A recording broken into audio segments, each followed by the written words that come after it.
Donc, cela pourrait être le pire, le pasteur le plus maléfique que j'ai jamais vu. Appelons-le donc le pasteur Tim. Et le pasteur Tim a un problème. Il se fait constamment renvoyer. Il perd son emploi d'église en église parce qu'il est constamment impliqué dans un scandale. Par exemple, il se fait renvoyer d'une église car surpris en train de quitter un club de striptease. Je me dis, n'est-ce pas notre prédicateur ? Il se fait renvoyer d'une autre église après avoir été surpris d'avoir une liaison avec un membre de sa congrégation.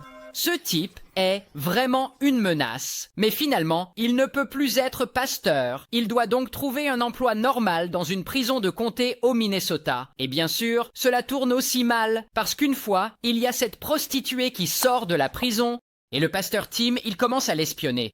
Il lui propose de la ramener chez elle, et pendant ce trajet, il procède alors à une agression sexuelle. Et plus tard, elle porte plainte contre lui et donc, la police arrête le pasteur Tim et il est condamné à 6 mois de prison. Waouh, c'est une peine vraiment légère.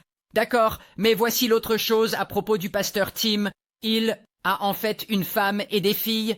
Donc sa femme, elle s'appelle Janet, et Janet apprend ce que son mari a fait à la prostituée. Et elle se dit, merde à tout ça. Et elle le quitte, elle prend ses filles et elle déménage du Minnesota jusqu'en Alabama.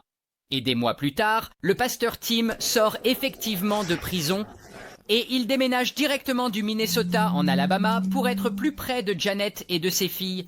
Et, d'une manière ou d'une autre, il convainc Janet qu'il est un homme changé. Et malheureusement, Janet le reprend. Et donc là, en Alabama, Tim obtient un emploi dans une église pentecôtiste locale en tant que pasteur.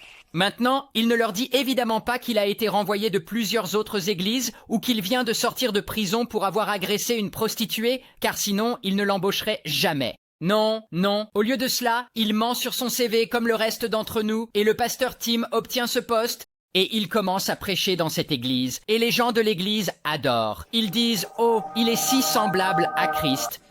Mais malheureusement, le pasteur Tim n'est pas, en fait, semblable à Christ. Car à un moment donné, pendant tout cela, il commence à discuter avec cette femme en ligne. Elle s'appelle Molly. Et même s'ils ne se sont pas rencontrés en personne, Molly pense que le pasteur Tim est génial. Et donc, ils continuent à discuter et ils s'entendent bien et ils flirtaient. Avec le temps, ils développent une relation assez sérieuse, mais bien sûr, le pasteur Tim ne lui dit pas qui il est vraiment. Il lui donne un faux nom et ne lui dit pas qu'il est marié. Il lui dit qu'il est un Navy SEAL, quelque chose comme ça. Pour mémoire, il n'est pas en fait un Navy SEAL. Mais bon, à un moment donné, le pasteur Tim commence à dire à sa femme Janet qu'il doit partir en ville pour des affaires officielles de l'église. Mais bien sûr, il n'y a pas d'affaires officielles de l'église. Il utilise juste cela comme excuse pour s'éclipser et retrouver Molly. Et c'est à ce moment-là qu'il prend l'avion de l'Alabama vers l'État de Washington et qu'il commence à avoir des relations avec Molly en secret. Et donc, cette liaison avec Molly continue. Avec le temps, les choses deviennent de plus en plus sérieuses entre les deux. Et le pasteur Tim finit par mener cette double vie. Il passe du temps en Alabama avec sa femme, Janet, et du temps à Washington avec Molly, et cela semble bien fonctionner pour lui, je suppose. Jusqu'à ce que, finalement, le pasteur Tim ait trompé sa femme, Janet, avec Molly pendant plus d'une décennie maintenant, et c'est à ce moment-là qu'il décide de demander Molly en mariage. Bien qu'il soit toujours marié à Janet, et bien sûr, elle n'a aucune idée qu'il s'est éclipsé pour voir cette autre femme tout ce temps. Donc, après la demande en mariage, Tim retourne en Alabama, continue de prétendre être un bon mari, continue de prétendre être un bon pasteur. Mais malheureusement, le pasteur Tim ne peut pas maintenir ce mensonge. Il a donc une idée pour se débarrasser de sa femme, Janet, une bonne fois pour toutes.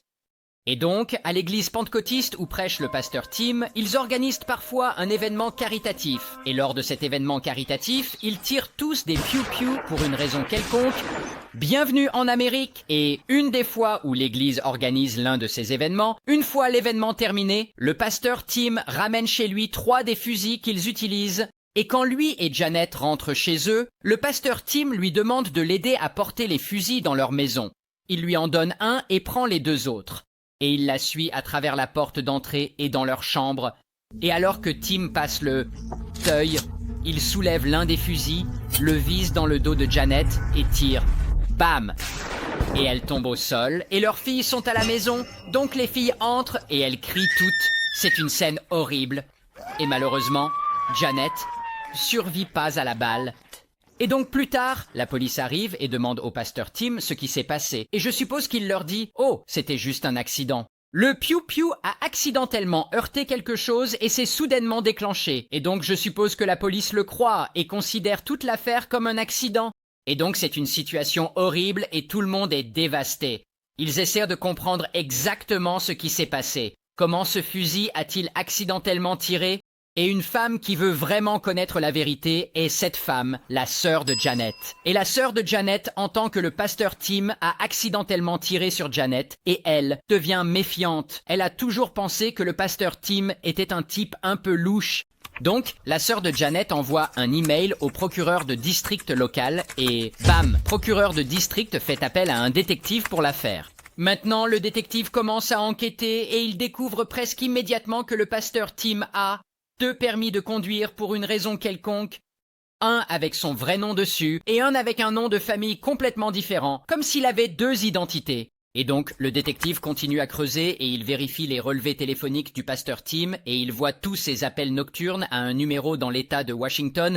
Il retrace donc le numéro de téléphone jusqu'à une femme nommée Molly. Et à peu près à ce même moment, la sœur de Janet essaie aussi de comprendre cette affaire.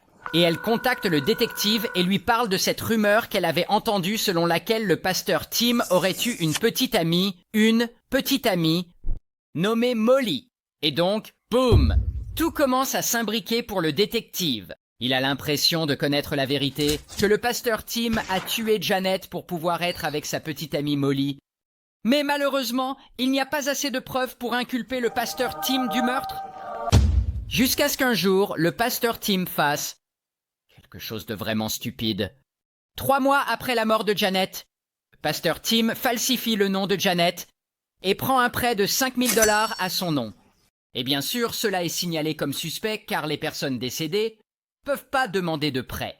Ainsi, le détective peut utiliser cette information pour amener le pasteur Tim et l'interroger sur ce prêt mystérieux.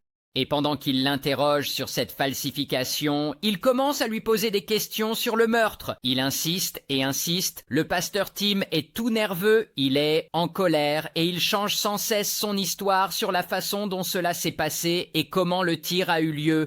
Et à peu près à ce moment-là, d'autres agents travaillant sur l'affaire retrouvent Molly et lui disent qui est vraiment le pasteur Tim, qu'il n'est en fait pas un Navy SEAL. C'est un pasteur vivant en Alabama que l'on soupçonne d'avoir tué sa propre femme et ils lui disent qu'il a utilisé un faux nom et une fausse identité pour la tromper sur qui il est. C'est pourquoi il a 2 permis de conduire. Et Molly est comme « Oh, mince !»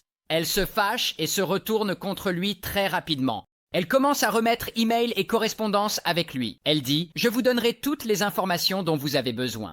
Quoi qu'il en soit, finalement, la police rassemble suffisamment de preuves contre lui et donc, bam, il l'arrête. Voici sa photo d'identité.